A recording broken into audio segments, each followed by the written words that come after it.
Olá! Nessa primeira edição brasileira do podcast Egg Future da Altec, contamos com a presença do Tomer Durman. O Tomer é médico veterinário com PhD em microbiologia do rumen e vai conversar conosco sobre micotoxinas em ruminantes. Tomer, cada vez mais ouvimos dizer que as micotoxinas são uma ameaça para as criações. Que tipo de impactos elas podem causar no animal? Olá, Xenara. Olá, todo mundo que está escutando. Sobre micotoxinas em criações, realmente os impactos são em todas as espécies. A gente tem observado efeitos em todos os tipos de criação.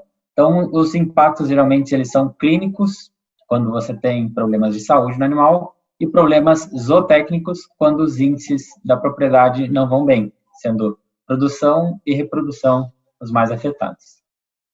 Os perigos são os mesmos em todas as espécies, porque muitas pessoas comentam que em ruminantes o perigo não é tão grande. Bom, para todas as espécies o risco é grande. Tem algumas diferenças entre as espécies, até mesmo em monogástricos, né? Por exemplo, algumas micotoxinas como zearalenona, é uma micotoxina que ela é muito mais agressiva em suínos do que em aves, isso pela diferença de metabolismo dessa toxina no organismo. Mas os ruminantes, por muito tempo, se acreditou que eles não teriam o problema com as micotoxinas justamente porque eles têm um pré-estômago, chama rumen, que acontece uma fermentação ali. Então, muitos acreditavam que existia uma biotransformação das micotoxinas nesse ambiente ruminal. Mas, com o avanço dos estudos, se percebeu que muitas micotoxinas, depois de passarem pelo processo de fermentação, podem até aumentar a capacidade tóxica dentro do animal. Então, os ruminantes, sim, são animais susceptíveis a micotoxinas e vai depender de qual micotoxina está presente na dieta para saber qual o efeito vai ser observado. Quais são as micotoxinas mais comumente encontradas em ruminantes e quais sinais de contaminação que o produtor precisa se atentar? Essa é uma pergunta bem frequente no campo e, infelizmente, a gente não tem uma resposta extremamente precisa para ela. Então, por quê? Então, já se tem conhecimento de mais de 500 micotoxinas. E qual é o maior problema? A gente não consegue ter uma análise extremamente específica para todas as micotoxinas que podem estar presentes. Então, a gente faz uma mensuração das principais micotoxinas que podem estar presentes. Então, em nível comercial, as análises são feitas principalmente para 6 micotoxinas. A gente está falando de aflatoxina, fumonizina, deoxinivalenol, ou DON, zearalenona, ocratoxina e toxina T2. Essas são as que entram mais em rotinas de análise. Então, essas são as mais comumente encontradas porque são as mais analisadas, mas não quer dizer que outras não estão presentes. Simplesmente, tem muitas que não estão sendo analisadas. E os sinais, a parte mais desafiadora é que existem sinais visíveis e invisíveis. Então, todo sinal visível, provavelmente ele está conectado com um problema recorrente há bastante tempo. Então, por exemplo, problemas de imunidade, o que vai se observar de sinal são infecções frequentes nos animais, porque eles não têm capacidade imunológica para estar combatendo essas infecções. Na questão de consumo de alimento, o produtor vai notar muitas sobras de alimento, então ele fornece a quantidade que ele acha que os animais vão consumir, e no outro dia ele percebe que tem muita sobra, ou seja, o consumo está baixo. Problemas de produção, então, instabilidades, tem dias que a produção vai bem, depois ela já não vai como as expectativas, e da reprodução, principalmente nível de insatisfação com taxa de prenhez, ou até mesmo casos de aborto. Bem, você listou alguns sinais, mas, Tomer, como produtor, ele consegue distinguir a contaminação por micotoxinas de outros problemas que podem acometer a criação? Não, muito bem sinalizado. A gente tem que lembrar que todos os sinais que eu descrevi anteriormente, nenhum deles são exclusivos de micotoxinas. Existem várias doenças que também vão estar causando esses problemas de saúde nos animais. Então, de uma recomendação de exclusão de problemas, você pode fazer a inclusão de um sequestrante de micotoxina potente e vai estar observando melhoras. Então, você já sabe que o problema provavelmente era micotoxinas, mas também é importante fazer um levantamento sanitário. Então, porque não adianta nada você adicionar um adsorvente de micotoxinas e ter descontrole, por exemplo, de uma doença que causa aborto. Então, os problemas vão continuar, mesmo que você tenha eliminado o fator micotoxina.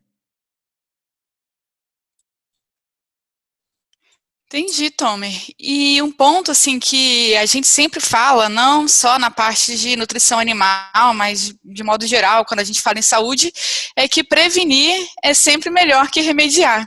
Mas em termos de impacto na rentabilidade, vale a pena esperar os sinais de contaminação e aí entrar com uma medida de combate? Como que o produtor ele pode fazer esse cálculo?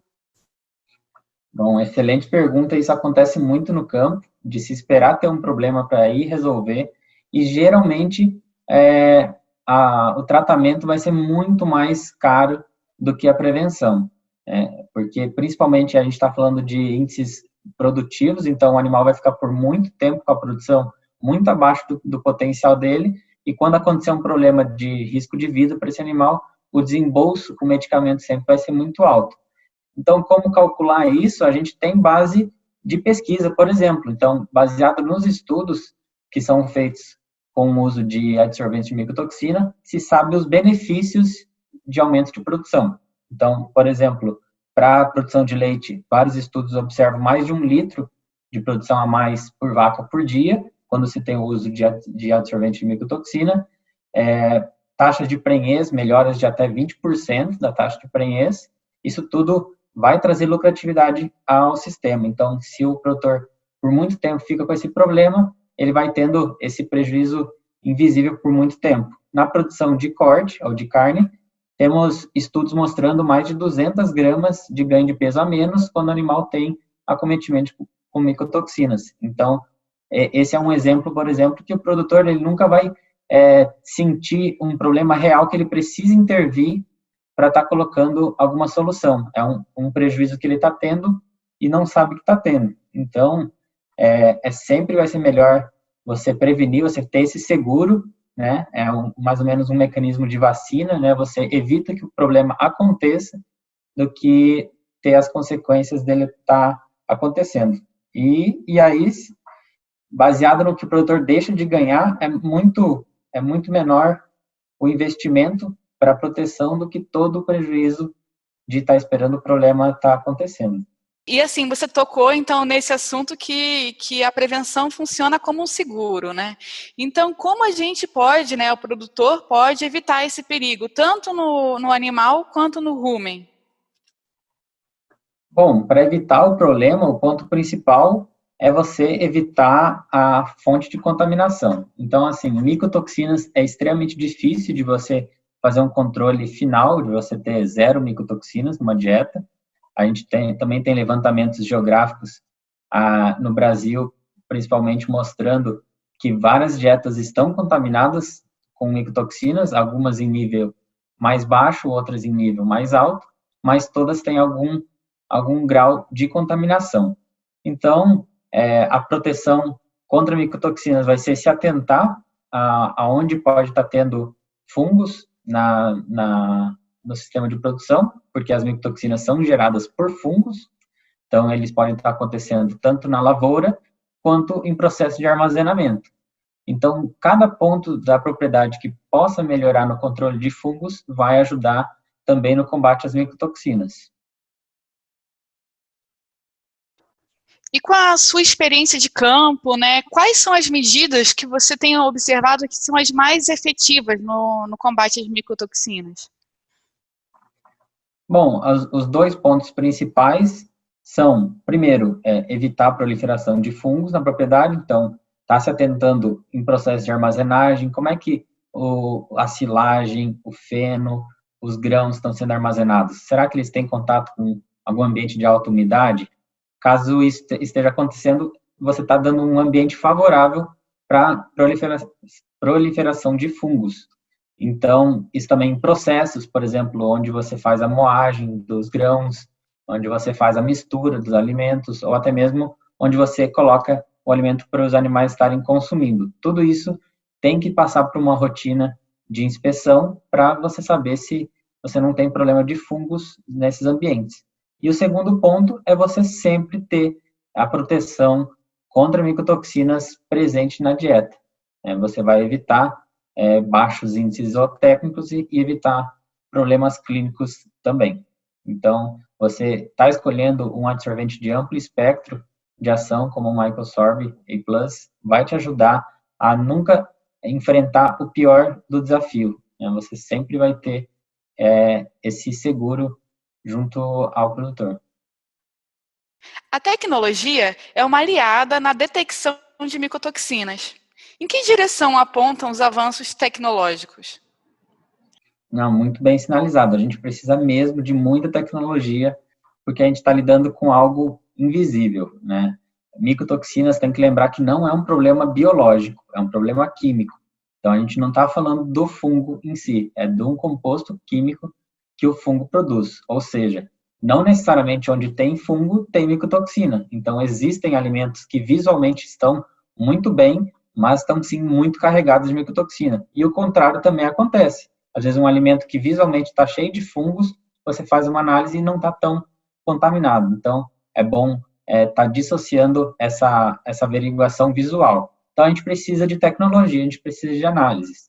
Então, a gente avançou bastante nos últimos anos, a gente tem vários tipos de testes diferentes, é muito importante você estar se atentando a qual tipo de teste você está avaliando. Para cada tipo de matéria-prima, a gente tem a recomendação diferente. Então, existem testes rápidos, conhecidos como SNAP tests, tem análise de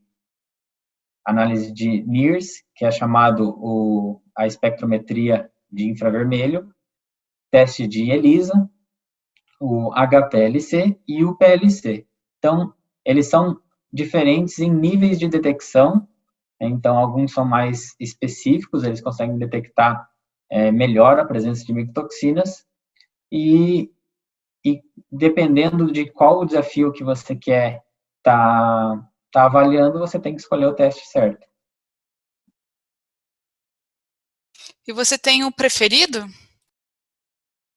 Bom, o meu preferido, como trabalhei muito tempo com pesquisa, gosto muito do UPLC, né, que ele é um tipo de análise muito mais sensível, então você não tem problemas de falsos positivos ou falsos negativos. Realmente, ele vai te dar uma análise extremamente precisa de como estão as micotoxinas ali, inclusive micotoxinas que chamamos de mascaradas, que algumas micotoxinas elas estão envelopadas em açúcares, então alguns testes menos sensíveis podem não detectar essas micotoxinas. Já no PLC, que um dos exemplos é o laboratório 37+, que é o que tem feito alguns trabalhos, então a gente tem a certeza de qual é o nível de contaminação. Infelizmente, ainda é um teste que demanda um custo muito alto, né, porque é difícil de manter o equipamento em funcionamento.